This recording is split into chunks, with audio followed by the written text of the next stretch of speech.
The first home buyer that laughed all the way to the bank. I'm going to show you a success story from a recent client who's just purchased and now holds their first property for just $89 a week. Sounds too good to be true. Stay tuned.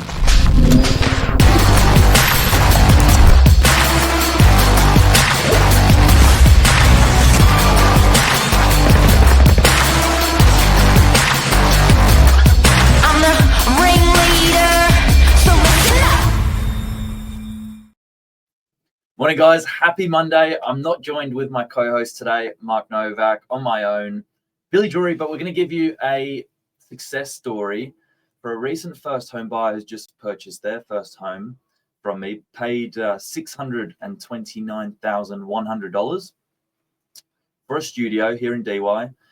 And this just proves everyone wrong that says Sydney property is too expensive, Sydney property can't be done, the barrier to entry is too high.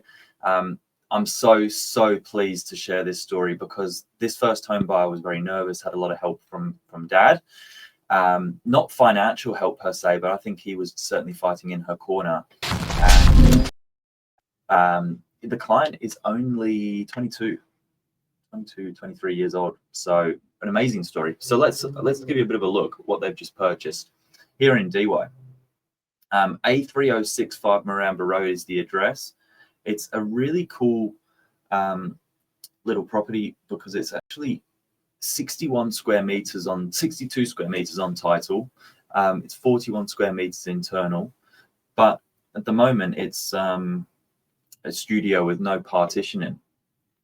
So it's here in the heart of DY. It's actually opposite our office, if you know where we are in DY, and it's got absolutely no money to be spent on it.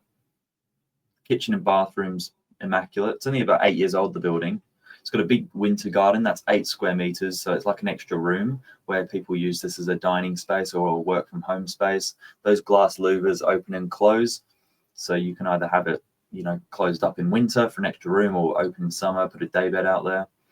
But I find these perform so well because they don't need any money spending on them, which is really important for a first home buyer. Obviously they've just put all their savings into their deposit.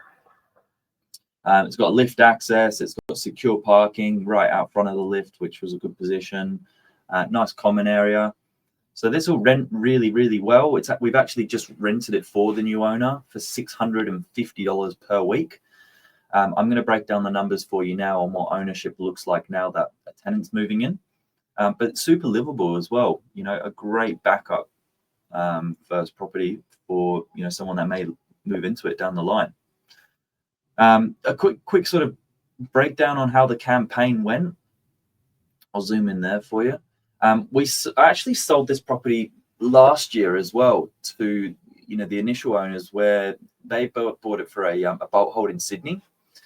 They paid $615,000 for it, so only in about that 9-month period it's gone up. You can see there, but that was the final selling price. We had 7 offers. And the buyer found the property from our database. Now, the reason I want to just highlight the fact that we had 7 written offers, it's nothing to do with a plug for the agent. I mean, sure, there was competition there, but the first home buyers are having to move quite quickly at the moment. So I can't stress enough, a part of the success story in this case was Paige and her dad having the pre-approval all ready to go, their solicitor all ready to go, and their 10% deposit all ready to go. That makes such a huge difference because it meant when they were competing against other offer makers, they had all their ducks in a row, they submitted a good strong price, and they managed to get it across the line with no dramas. In addition, they also used a 5-day cool-off period, which was clever. That gave them 5 days of exclusivity to finish the contract due diligence, finish their unconditional pre-approval, and just make sure everything was ready to go from the lending side. So really, really clever. Great purchase. But what makes this even more exciting now is the breakdown on the numbers. And this is what gets me super pumped. So I've actually done some numbers this morning with ChatGPT, and I've broken down the numbers here for you so you can sort of see how things are looking in the background. So Purchase price 629,100. The reason it was a bit of an odd number is because of the other competition we had in the background. They took the advice to put a bit of an odd number on the back end of their offer, and so when the owners were looking at multiple offers on the property at one time, they could see these guys have sort of tried to separate themselves on paper just a little bit. Now, assuming as a first home buyer you have a 5% deposit, you're paying a little more than 31,000 there. Your loan balance is just under 600,000, and your interest rate is 5.29% per annum, which is a pretty normal rate at the moment. Over a 30-year principal and interest term, your monthly repayments about 3,300 there, annual repayments of 39,000. That's a breakdown of the numbers there for you. Now, these are really easy to do on ChatGPT. If you actually speak into it or you ask it to stimulate the numbers on a property you're looking to purchase, all of this you can do yourself. So you can actually do an analysis of a property based on an investment or based on something to move into. All you need is the purchase price, the deposit you have, the strata, water and council outgoings, and then you can apply your own marginal tax rate after negative gearing, and you can apply any other costs that you want to set aside, such as solicitors' costs and things like that. So if you're unsure where to start, that's a really good place to go. Get the numbers for the property you're looking at, put them into ChatGPT. This is the breakdown you're going to get. Now what we've done is we've given ChatGPT some direction to do a breakdown. So you can see, again, the loan repayments at the top. You can see the strata, water, council rates per annum. You can see what the total cash costs are going to be per year, and then the rental income. Now, the rental income for this property, we've just leased it for $650 per week. It's about $100 more per week than every other studio in the building, and that's a sign that the market's moved from some of the old leases signed 12, 18 months ago. So $650 per week. It's an amazing price for a rental, given it's not even a separate one bedroom. But again, I'm seeing quality is being delivered and quality is desired for prospective tenants, because people are spending so much time and working from home now that they want something clean and fresh and modern. So it's often the properties that are slightly more renovated are doing better on the rental market. Then you can ask for the costs to be put after depreciation.